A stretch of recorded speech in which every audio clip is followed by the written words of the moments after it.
Praise the Lord. இன்றைய தேவ சத்தம் 2 கொரிந்தியர் 3:6-7.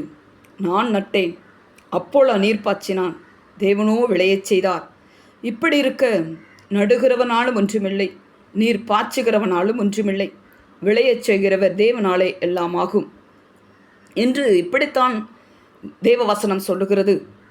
ஆனால் இன்றைய சபை ஊழியர்கள், விசுவாசிகள் சொல்லுவது, நான் தான் இவர்களை ரட்சிப்பு கொடுத்தேன், ஆனால் இவர்கள் வேறு சபைக்கு போகிறார்கள் என்று.